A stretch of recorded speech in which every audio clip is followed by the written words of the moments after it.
Let's talk some data, especially from the Auditor General's report. Now, fresh data from the 2024 Auditor General's report puts procurement breaches involving public boards and institutions at a staggering 335.3 million, making more than 500% increase compared to the previous year. Now, Joy News Research computation further revealed that over the past 4 years, procurement breaches of Ghana's public procurement laws have cost the country more than 1.5 billion.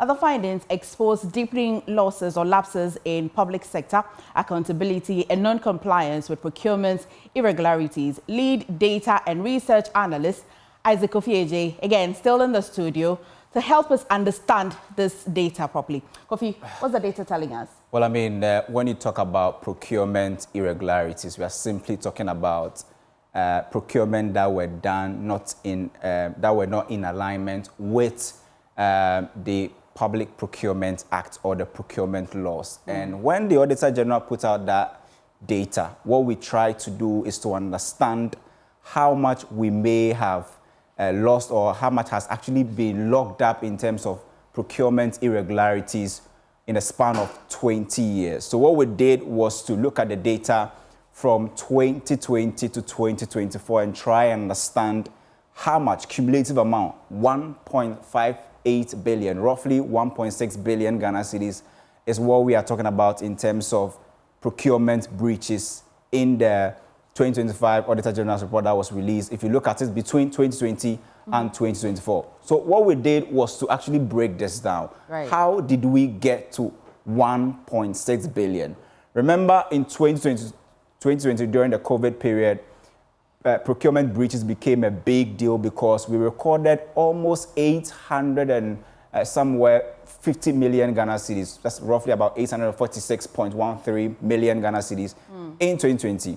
Then we saw a big decrease to 306 million Ghana cedis in 2021, and then significant again reduction to 42.71 million Ghana cedis. And in 2023, we saw the best record or the best number we have ever recorded in the span of 5 years. 53.73 million Ghana cedis was the procurement breaches or irregularities in that year. Then, if I just look at it, from 53.7 million Ghana cedis, we are now talking about 335.7 million Ghana cedis. That's roughly about $32 million in procurement breaches, where procurement things that were bought without proper procurement regulation and all of that. So, in terms of these, irregularities, if you look at it on outstanding debts, loans, and recoverables, irregularities, we are talking about it increasing by more than 1% or more than somewhere around 2 times in terms of the percentage increment between just 2023 and 2024. Okay, Kofi, English, the loan, recoverable. Yeah. These are, if you go away from procurement and try to do the overall 18.4 billion Ghana cedis irregularities, the side that came from loans and recoverables actually went up by 1.5 times if you compare it to 2023. Okay. If you do same for procurement, which we are currently analyzing, I just wanted you to look at this. The bigger number in there was the loans because it was about more than 12 billion Ghana cedis out of the 18 billion. But it just went up by 1.5 times.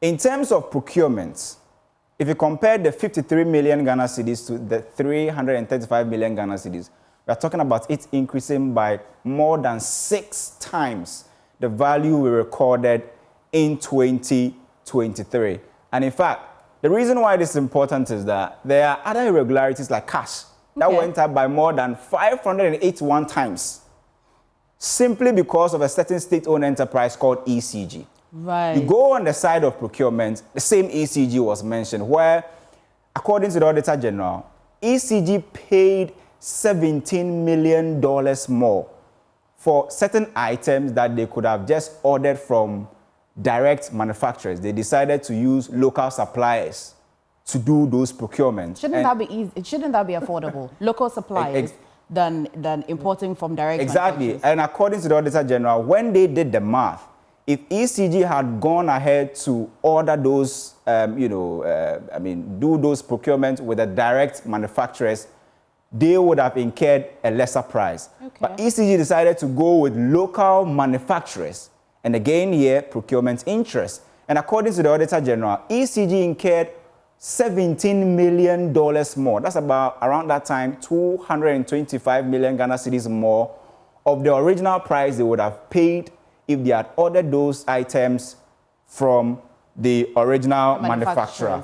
In fact, that makes ECG one of the biggest contributors to the procurement breaches we saw in 2023. And not just procurement, but if you go on the cash side, they account for more than 50% of the amount that was recorded in 2024. Thank you, Kofi. That's some good eye-opening and a better understanding. Now, we've got Collins Agyemang-Sarpong, and he is a procurement expert and former president of the Ghana Institute of Procurement and Supply. Thank you for joining us this afternoon via Zoom. Now, let's start from the beginning. Now, what is, in your expert's view, accounting for this 500% surge in procurement breaches?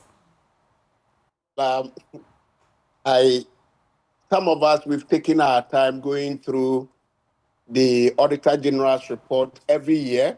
And one time I was speaking, I said that when you pick the Auditor General's report every year, the English construction is the same when it comes to the procurement irregularities. The English construction is the same, but the breaches, the amount, they just change the amount. Why am I saying that? It means that it's been with us for over 10 years or for the age that the Procurement Act had been with us. Every election year, you get such a hike in the procurement irregularities. So for me, I'm not shocked, I'm not surprised that 2024, it went up. But what, in your findings, in election years, in your findings, what do you think has been accounting for that? Spending, and everybody want to make a lot of money to go and do election.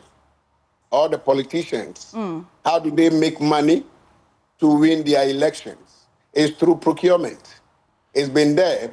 Again, there's also this issue. How many procurement breaches that have been unearthed by Public Accounts Committee in Parliament that had been prosecuted? And even if it is prosecuted, what is happening to those who are breaching the procurement practice in the country? Even as at yesterday, PPA issued a caution statement that people are now using even the single source. They won't go for public procurement authorities approval. They will break it, and later they will write back to PPA for them to give them ratification. Do I hear you say that? Do I hear you say that this will continue to happen if we do not prosecute persons who are involved in this? Exactly. Right. Exactly. It's good to know that you have studied the Auditor General report yearly.